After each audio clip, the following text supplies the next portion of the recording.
masih tentang pengangkatan, saya katakan pengangkatan tidak bisa lepas dari kebangkitan. Jadi orang yang tidak percaya pengangkatan berarti dia tidak percaya kebangkitan. Repot toh saudara, ya. Jadi saudara harus percaya pengangkatan. Soal kapan pengangkatan itu terjadi, itu berbagai tafsir, teori yang masing-masing punya argumentasi, itu kita wait and see, saudara ya. Kita nantikan akan peristiwanya. Tapi kita harus percaya bahwa ini akan terjadi. Shalom saudaraku. Menyambung tentang apa yang beberapa waktu lalu saya sampaikan, yaitu tentang hari pengangkatan. Saya temukan, dan memang ini merupakan pertanyaan dari beberapa teman yang sudah cukup lama sebetulnya, tapi belum saya jawab. Kok ada orang-orang tertentu, hamba-hamba Tuhan yang berkata bahwa mereka tidak percaya dengan adanya pengangkatan. Nah, ini perlu dibahas saudaraku, dan pembahasannya tentunya kita harus berdasarkan sumber iman kita, yaitu Alkitab. Nah, salah satu dari yang bikin heboh kurang lebih 1 tahun yang lalu adalah adik kita, Elia Myron, yang berkata, saya tidak percaya pengangkatan. Waktu saya coba dengerin dan saya coba telusuri, ya memang ya dia tidak percaya pengangkatan, tapi ternyata kemudian dia jelaskan bahwa yang tidak dia percaya itu adalah pengangkatan dalam arti melarikan diri dari kesusahan, itu dia tidak percaya begitu ya. Tapi tentang peristiwa pengangkatan itu sendiri, saudaraku, itu tertulis di dalam Alkitab dan itu menjadi puncak dari pengharapan kita. Lepas dari kapan terjadinya ya. Memang kemarin saya berbicara tentang teori 4 misteri yang kalau itu terjadi dalam waktu yang bersamaan, dalam 1 detik yang sama, keempat-empatnya itu terjadi, menggenapi akan Wahyu 10 ayat yang ke-7, maka seperti yang saya jelaskan kemarin, saudaraku, seperti itulah peristiwa pengangkatan itu terjadi. Nah, sekarang menjawab akan adanya orang-orang yang tidak mempercayai pengangkatan. Saudara, kita perlu kembali pada firman, bahwa pengangkatan itu adalah peristiwa yang memang akan terjadi. Kalau kita percaya, saudara ya, kecuali kalau nggak percaya pada Alkitab ya. Apa yang diajarkan oleh Rasul Paulus itu sangat jelas, clear ya, sangat terang benderang bahwa tubuh kita yang hina-hina ini pada waktunya nanti harus digantikan dengan tubuh kemuliaan. Ya, itu yang disebut tubuh kebangkitan. Maka dari itu yang dijelaskan di dalam 1 Korintus 15 ayatnya yang ke 51, 52, 53 itu adalah tentang tubuh yang diubahkan. Nah, nanti kalau kita lihat di dalam 1 Tesalonika 4 ayat 15, 16, 17, di sana dijelaskan dalam satu narasi yang agak berbeda, yaitu kita diangkat. Tapi yang penting yang saudara harus pegang dan jadikan pedoman, peristiwa pengangkatan itu tidak bisa lepas dengan peristiwa kebangkitan orang mati. Dan peristiwa kebangkitan orang mati adalah dasar iman kita. Saudara coba cek ya di pengakuan iman Nisea ataupun pengakuan iman Rasuli, kebangkitan tubuh, kebangkitan daging, ya jasmani ini, saudaraku, yang dibangkitkan dalam satu keadaan yang tidak binasa, itu merupakan salah satu kredo dari iman kita, saudara, pengakuan iman kita. Jadi kalau nggak percaya pengangkatan, itu sama dengan nggak percaya dengan kebangkitan orang mati. Karena apa? Karena yang diajarkan oleh Rasul Paulus, kita nggak akan pernah mendahului mereka yang telah mati dalam Kristus. Coba ya kita baca ya. Ayat 51 dari 1 Korintus 15. Ini pengubahan tubuh, saudaraku ya, dari yang binasa mengenakan yang tidak binasa. Sesungguhnya aku menyatakan kepadamu suatu rahasia atau misteri, kita tidak akan mati semuanya. Jadi kalau dikatakan apakah harus mati? Ya manusia memang akan mati, saudara. Tapi pada saat Tuhan datang, masih ada anak-anak Tuhan, orang-orang percaya yang hidup. Nah, mereka itulah yang akan mengalami peristiwa yang dicatat oleh Paulus ini, yang ditulis dalam 1 Korintus 15 ayat yang ke-51. Kita tidak akan mati semuanya, tetapi kita semuanya yang masih hidup akan diubah dalam sekejap mata, pada waktu bunyi nafiri yang terakhir, bunyi sangkakala yang terakhir. Sebab nafiri atau sangkakala akan berbunyi dan orang-orang mati akan dibangkitkan. Nah, jadi nggak bisa lepas dengan peristiwa kebangkitan orang mati yang merupakan pengharapan orang percaya, saudara. Jadi pengangkatan itu adalah peristiwa yang bareng, yang dimana secara simultan dikatakan orang mati bangkit, kemudian kita diubahkan dan diangkat, begitu, saudara. Dalam keadaan yang tidak dapat binasa dan kita semua akan diubah. Karena yang dapat binasa ini harus mengenakan yang tidak dapat binasa, dan yang dapat mati ini harus mengenakan yang tidak dapat mati. Jadi nanti dengan tubuh kebangkitan, tubuh kemuliaan, tidak ada lagi kematian, saudara. Bukankah maut itu adalah musuh terakhir yang nanti kita akan kalahkan? Nah, saudara, sebelum kita nanti masuk ke 1 Tesalonika 4, saya ingin sedikit mengulang akan apa yang ditulis oleh Rasul Paulus kepada jemaat Filipi. Ya, kalau saudara lihat, ini juga pengangkatan, gitu ya. Ini juga kebangkitan orang mati. Coba kita lihat Filipi 3 ayatnya yang ke-20. Ya, kita baca ya. Karena kewargaan kita adalah di dalam sorga. Ya, saudara percaya kita warga kerajaan sorga. Setelah kita terima Yesus sebagai Tuhan Juru Selamat, kita dijadikan, ya, kita diberi hak, diberi kuasa menjadi anak-anak Allah. Jadi kita ini menjadi warga kerajaan sorga. Dan dari situ juga, dari keyakinan itu, dari kebenaran itu, kita menantikan Tuhan Yesus Kristus sebagai Juru Selamat. Jadi kita yang adalah warga kerajaan surga ini menantikan Tuhan Yesus datang sebagai Juru Selamat. Nah, pertanyaan, apakah Tuhan Yesus belum jadi Juru Selamat? Jawabnya sudah. Jadi keselamatan itu kan ada 3 tahap, saudara. Keselamatan roh ini seketika oleh kasih karunia, ketika kita menerima Tuhan Yesus, maka kita diselamatkan, ya. Barang siapa percaya tidak binasa melainkan beroleh hidup kekal. Jadi roh kita memperoleh akan hidup kekal. Tetapi jiwa kita, yaitu pikiran kita, kemauan kita, emosi kita, itu harus mengalami pembaruan. Akal budi harus diperbarui dengan firman, gitu ya. Kita harus belajar dari Tuhan lemah lembut dan rendah hati sambil kita rela memikul kuk yang dari Tuhan. Itu jiwa, saudaraku. Barang siapa rela kehilangan nyawa, kehilangan jiwa, suke, dia justru akan memperolehnya, yaitu diperbarui dan kita memperoleh yang baru. Nah, itu sebetulnya adalah peralihan dari hidupku, bukannya aku lagi, tapi Kristus yang hidup di dalamku. Itu di dalam jiwa ini, saudaraku, ya. Pikiran Kristus, emosi Kristus, dan juga kehendak Allah harus mengambil alih akan seluruh apa yang ada di dalam nyawa atau jiwa kita. Tapi yang terakhir, ayat 21 katakan Juru Selamat, ya, saya ulangi ya. Dari situ juga kita menantikan Tuhan Yesus Kristus sebagai Juru Selamat yang akan mengubah tubuh kita yang hina ini.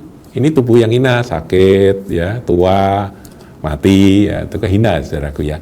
Nanti bisa diubah, saudara, pada waktu Tuhan datang sebagai Juru Selamat yang membebaskan tubuh kita. Inilah hari pembebasan tubuh. Sehingga serupa dengan tubuhnya yang mulia, saudara. Dahsyat ini, ya. Jadi tubuh Tuhan Yesus yang bangkit. Tuhan Yesus kan pernah mengalami kelemahan sebagai manusia seperti kita. Dia dianiaya, dia disiksa, dia dibunuh, saudaraku, di kayu salib.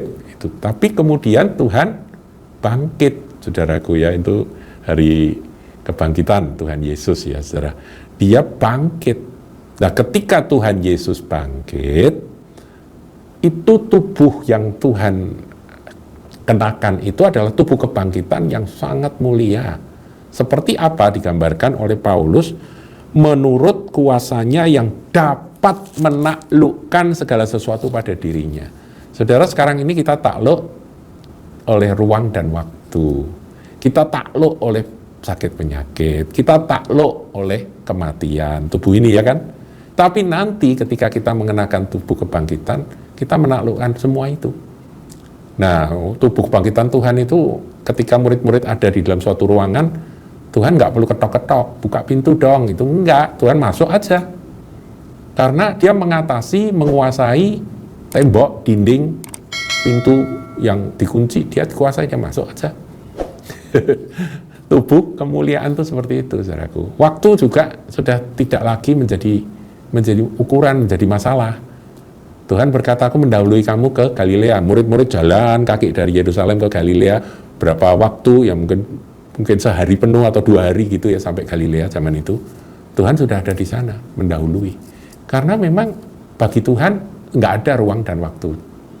Dan tubuh itu penuh kemuliaan. Tapi seringkali saya berkata, mengingatkan, tubuh kemuliaan yang paling saya rindu-rindukan adalah bahwa tubuh itu nggak bisa jatuh dosa lagi, saudaraku. Nggak bisa digoda oleh iblis lagi, yang nggak tertarik lagi dengan dosa, karena tubuh itu suci. Itulah tubuh kemuliaan. Ketika orang mati bangkit, tubuh kemuliaan. Kita masih hidup, diubahkan ya. Tubuh ini diubah sehingga serupa dengan tubuhnya yang mulia. Nah, ini pengubahan tubuh seperti 1 Korintus 15 ayat 51 sampai 53 tadi. Nah, sekarang saudaraku, masih tentang pengangkatan. Saya katakan, pengangkatan tidak bisa lepas dari kebangkitan. Jadi orang yang tidak percaya pengangkatan berarti dia tidak percaya kebangkitan. Repot toh, saudara. Ya, jadi saudara harus percaya pengangkatan. Soal kapan pengangkatan itu terjadi, itu berbagai tafsir, teori yang masing-masing punya argumentasi, itu kita wait and see, saudara ya, kita nantikan akan peristiwanya. Tapi kita harus percaya bahwa ini akan terjadi. Tesalonika menarasikan satu versi yang lebih jelas, saudara. Tapi nggak pakai istilah diubah. Meskipun nanti saya jelaskan bahwa perubahan itu mutlak ya. 1 Tesalonika 1 Tesalonika 4 ayat 15. Ini kami katakan kepadamu dengan firman Tuhan. Jadi Paulus kalau saya ngomong ini firman Tuhan, ya itu kebenaran. Kita yang hidup, yang masih tinggal sampai kedatangan Tuhan. Jadi pada waktu kedatangan Tuhan nggak semua mati loh ya.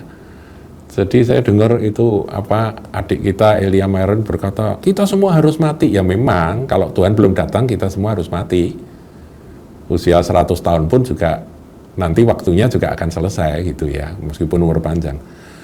Tapi firman ini katakan sampai kedatangan Tuhan ada orang-orang yang, orang percaya, murid Tuhan, anak Tuhan yang hidup, saudara masih tinggal hidup.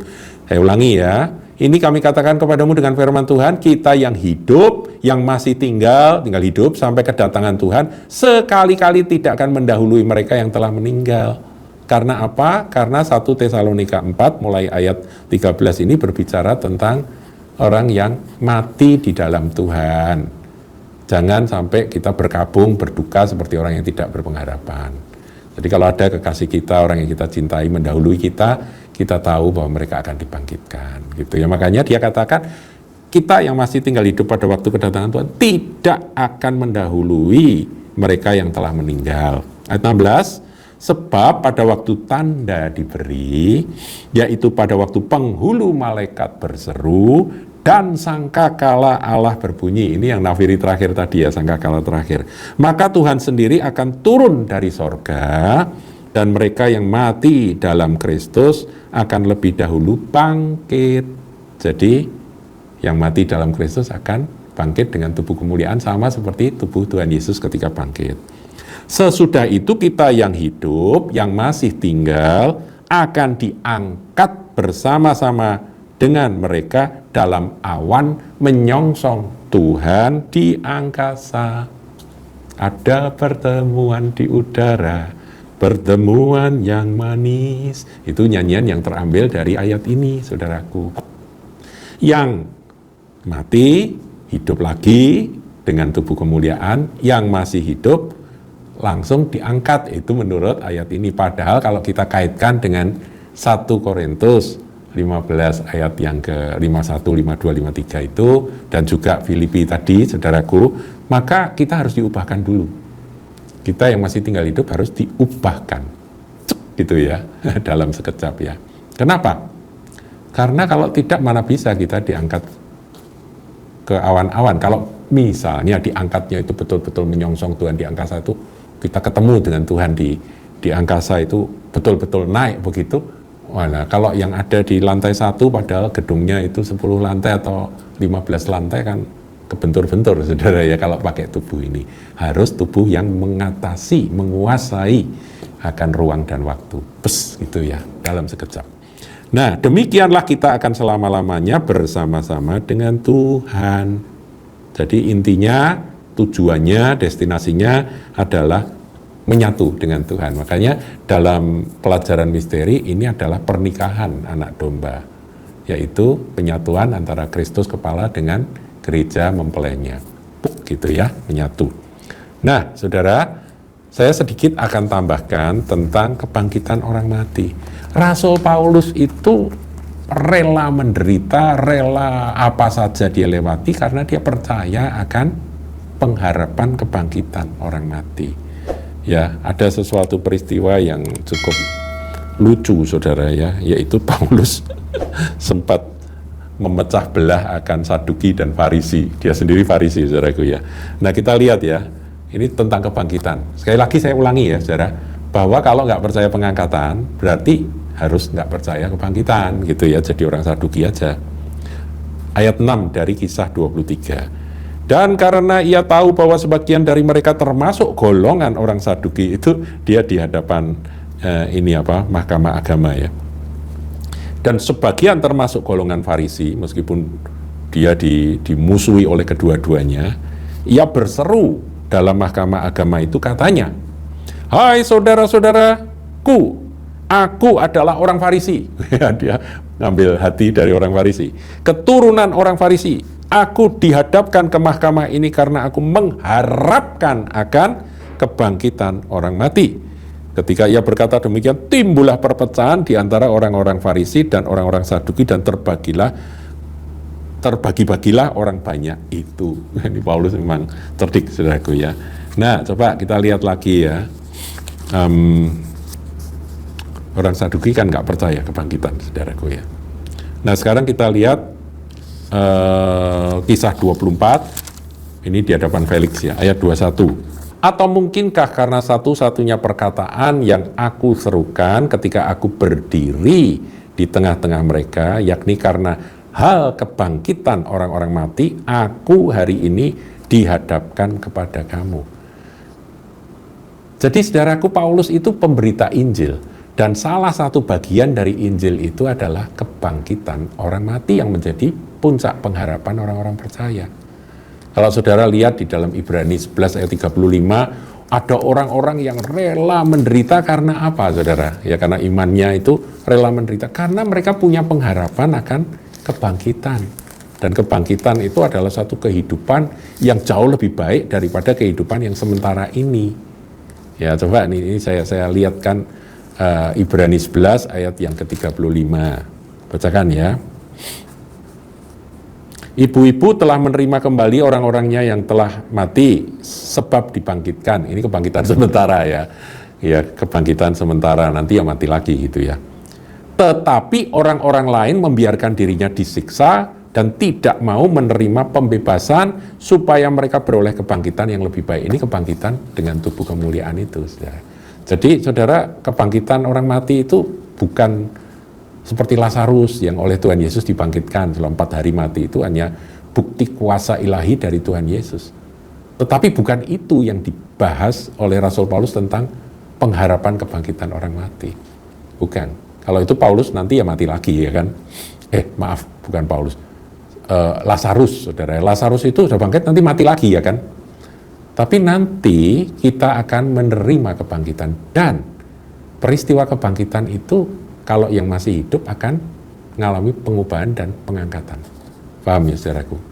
Jadi sangat-sangat menggelikan kalau ada orang yang katanya percaya firman Tuhan, percaya Alkitab, tapi menolak akan peristiwa pengangkatan.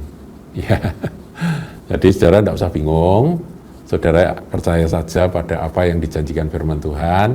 Dan sekarang ini dengan adanya perang di Timur Tengah, ya kita tidak tahu akhirnya nanti seperti apa. Saya percaya saudaraku bahwa waktunya sudah sangat dekat. Kita tidak menantikan akan perkara-perkara yang sementara ini seperti apa seperti itu. Toh nanti kita juga akan selesai dengan hidup sementara. Tetapi kalau Tuhan datang dan kita masih hidup, maka kita akan diubahkan dan diangkat. Yaitu bersama-sama dengan saudara-saudara kita yang sudah mendahului kita yang dibangkitkan. Haleluya, itulah puncak dari iman kita, sesederhana itu. Kalau kita nggak percaya itu namanya bukan Kristen. Tuhan Yesus memberkati. Jangan lupa like, comment, share, dan subscribe channel GKBK Hal Semarang.